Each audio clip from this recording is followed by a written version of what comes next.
All right, man. Jameson Williams is essential to the Detroit Lions' success moving forward. Let's talk about it. Thumbs up the video, share the video, subscribe to the channel. The subscribe button is the bell icon button. Hit all notifications, increase your chance, get notifications. We go live or drop video. Financially, want to support the channel? Cash App, $ CJ Good 313, Venmo CJ Good 313, PayPal link in the description. All right. So he's essential. And I think you've seen why on that third down play in Tampa in the third quarter, which the Lions struggled in the third quarter. He's essential just simply based off of you drafted him, you moved up to get him. And obviously B Teller was telling me that they actually moved up to tried to move up and get Garrett Wilson. I don't know if they had Chris Olave above Jameson as well too. And one of the reasons for that was because of the knee injury, but they was perfectly fine. I think me and B Taylor was more like, hey man, they should just keep their picks and go get George Pickens. So I don't know why they didn't like George Pickens, but you can see why they like Jameson Williams a lot too, because it's the missing element. Him and Jahmyr Gibbs provides the missing element. The missing element is just explosive plays. You know what I'm saying? You need somebody that's gonna give you chunk plays, and that's what a championship team do. When you got guys you can just hand the ball off to, or you can dump it off to, or you can throw it up and they can go get those 50-50 balls, or they can, keep the safeties honest in the back end. That's the thing that's dangerous about it. If they can get Jahmyr Gibbs going with those chunk plays to get a sidebar going, guess what? And you can get Jameson Williams stretching the field. What you gonna do? Are you gonna drop your safeties? All right, and dare James and try to challenge Jameson at the line of scrimmage? Or are you gonna drop your safeties to try to stop Jahmyr Gibbs? If you keep your safeties back, then you got to deal with Laporta and St. Brown killing the middle. You're gonna roll your coverage to Jameson, then you're gonna let St. Brown, Laporta, Brock Wright, Josh Reynolds, Khalif Raymond eat. Are you gonna try to stop David Montgomery and from chewing up clock and Jahmyr? Or so that's the thing about it. They're gonna make defenses change their mind. And them together, they're them two together, them Bama boys are essential to what they're going to do moving forward. But one element, I think the more important element of it is getting Jameson on track to be that guy. First, you want him to be the guy stretching the field. Then you want him to do all the underneath things he can do. Obviously, in Carolina, you see they have faith in him running a slant route, going over the middle. So he must don't really have fear going over the middle. You wouldn't have called the play. So, but he's essential. And you have to get that. You have to give Josh Reynolds somebody on the outside that's honest, that's going to keep defenses honest, and that's somebody that's going to stretch their field. And you see a couple things they did when Jameson came off. The Tampa Bay corners played off, and what did they do? They ran a comeback. Sometimes you can run a smoke screen when he get healthy enough to run the smoke screen, the RPO smoke screen, or just a screen in general. You can run a curl when he get healthy enough, because in a curl, that's more of an opportunity if you don't throw a low for them to hit you. See what I'm saying? On the comeback, guess what? You running, you sticking, and then you coming back. A lot of times, if you with his speed, you won't even get the corner that's laying on you. So when he come back, he catching it, he getting out of bounds, or he catching it, he getting possession, he staying inbounds. That's the difference between a curl. When you do a curl, you know what I'm saying? A lot of times the DB is like right there and he gonna come down and hammer you.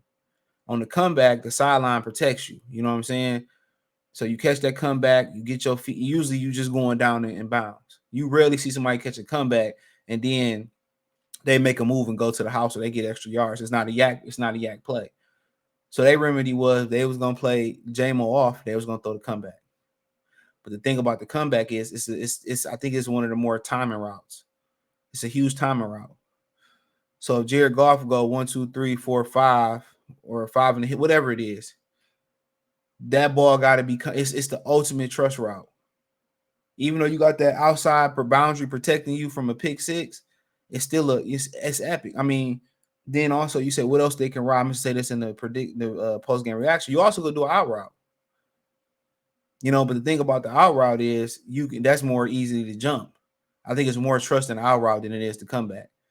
Because if you leave that, if you don't put that out route, that ball on the out route, that's going back 6. Ain't nobody to protect you. 9 times out of 10, that's going back 6. So you'll start seeing them work the comeback, work the out, work the curl. Then you might see as he get more confidence, work the slant, because it's gonna be there. Because they're gonna give him cushion. Now you might see teams say, you know what, we're gonna just jam him at the line of scrimmage, and that's where he got to get better at. So if they start jamming him at the line of scrimmage, he gonna have to learn how to get off the line, get off bump and run. You know what I'm saying? So that's gonna be the next thing. But until then, you put him in motion. The Lions are like fourth in the league in putting their receivers in motion. I think San Francisco, LA, and there might be another team that might be right there, or just above them. But then you can bunch them up just like on that third down play, score the touchdown right here. You could put them, bumping, you could put him bunched up, but you want him to be able to beat press coverage, and he able to do that. It's over with.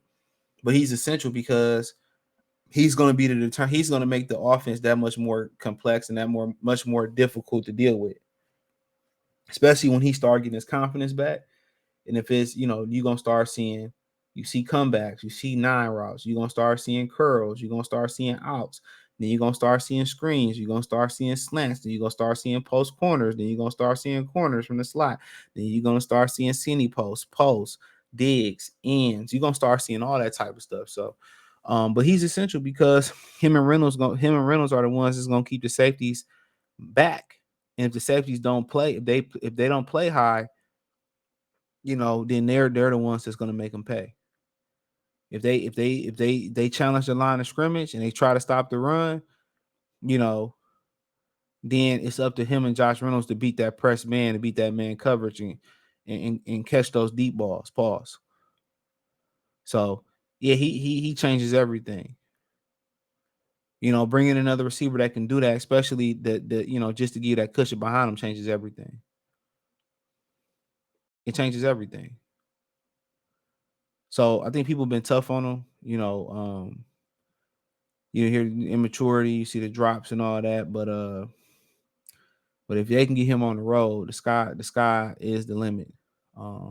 It truly is. So yeah, let me know what you girls and guys think. Thumbs up the video, share the video, subscribe to the channel. The subscribe button is the bell icon button. Check out Detroit Lions Talk playlist for more videos like this. Financially, want to support the channel? Cash App, $ CJ Good 313, Venmo CJ Good 313, PayPal link in description. Hit the link tree. Find me on Twitter, Instagram, Spotify, Anchor, Cash App, Venmo, PayPal, Apple Podcasts, Google Podcasts, the whole 9.